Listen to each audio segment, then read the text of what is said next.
कृष्णा। राधे राधे कृष्ण दासी के चैनल में आप सभी प्यारे प्यारे बिहार जी के भक्तों का स्वागत है। और आप सब कैसे हो? कान्हा जी की कृपा से आप सब ठीक होंगे। तो सभी को भाद्रपद मास की अजा एकादशी की बहुत बहुत ढेर सारी वाली बधाई हो। तो चलिए जी कथा शुरू करते हैं। और पसंद आ जाए आपको तो शेयर ज़रूर कर देना ताकि और भी सब सुन लें। लाइक कर देना, ठीक है जी, और कमेंट भी करना राधे राधे का। तो उससे पहले हम कीर्तन कर लेते हैं 1 मिनट के लिए। श्रीमन नारायण नारायण नारायण, भजमन नारायण नारायण नारायण, लक्ष्मी नारायण नारायण नारायण, गोविंद नारायण नारायण नारायण।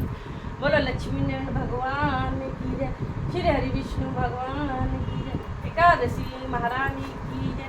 हाथ में तुलसी पत्ता ले लेंगे, फूल या तिल ले सकते हैं, कथा सुनते हुए, ठीक है। भाद्रपद मास के कृष्ण पक्ष की इस एकादशी को अजा कहा जाता है। इस दिन भगवान विष्णु के उपेंद्र स्वरूप की पूजा आराधना की जाती है। युधिष्ठिर ने पूछा, जनार्दन, अब मैं यह सुनना चाहता हूँ कि भाद्रपद मास के कृष्ण पक्ष में कौन सी एकादशी होती है तथा इसे करने से क्या फल मिलता है, और कृपया बताइए। भगवान श्री कृष्ण बोले, राजन, एक चित्त होकर सुनो। भाद्रपद मास के कृष्ण पक्ष की एकादशी का नाम अजा है। यह सब पापों का नाश करने वाली है। जो भगवान का पूजन करके इसका व्रत करता है उसके सारे पाप नष्ट हो जाते हैं। पूर्व काल में हरिश्चंद्र नामक एक विख्यात चक्रवर्ती राजा राज्य करते थे, जो समस्त भूमंडल के स्वामी और सत्य प्रतिज्ञा थे। एक समय किसी का कर्म का फल भोग प्राप्त होने पर उन्हें राज्य से भ्रष्ट होना पड़ा। फिर अपने आप को एक चांडाल को बेचकर उसका दास बन गया। पुण्य आत्मा होते हुए भी उन्हें चांडाल की दासना करनी पड़ी। वे मुर्दों का कफन लिया करते थे। इतने पर भी हरिश्चंद्र सत्य से विचलित नहीं हुए। इस प्रकार चांडाल की दासता करते अनेक वर्ष व्यतीत हो गए। वे हर समय शोक में डूबे रहते और इस मुश्किल से बाहर निकलने का उपाय सोचते रहते। एक समय जब राजा चिंता में डूबे हुए थे तो उनके पास गौतम ऋषि आए। श्रेष्ठ ब्राह्मण को आया देख हरिश्चंद्र ने उनके चरणों में प्रणाम किया और दोनों हाथ जोड़कर गौतम के सामने खड़े होकर अपना सारा दुख में समाचार कह सुनाया। राजा की बात सुनकर गौतम ने कहा, राजन, भादों के कृष्ण पक्ष में अत्यंत कल्याणमयी अजा नाम की एकादशी आ रही है, जो पुण्य प्रदान करने वाली है। इसका व्रत करो, इससे पाप का अंत होगा। आज से 7वें दिन एकादशी है। उस दिन उपवास करके रात में जागरण करना। ऐसा कहकर महर्षि गौतम अंतर्ध्यान हो गए। मुनि की बात सुनकर राजा हरिश्चंद्र ने उस उत्तम व्रत का अनुष्ठान किया। उस व्रत के प्रभाव से राजा सारे दुखों से पार हो गए। राजा ने अपने मृत पुत्र को जीवित और अपनी स्त्री को वस्त्र आभूषण से सजा हुआ पाया।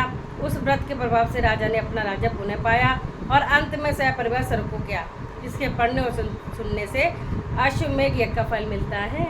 बोलो श्री हरि विष्णु भगवान की जय। श्रीमन नारायण नारायण नारायण। तो चलिए जी सभी एकादशियों के नाम ले लेते हैं।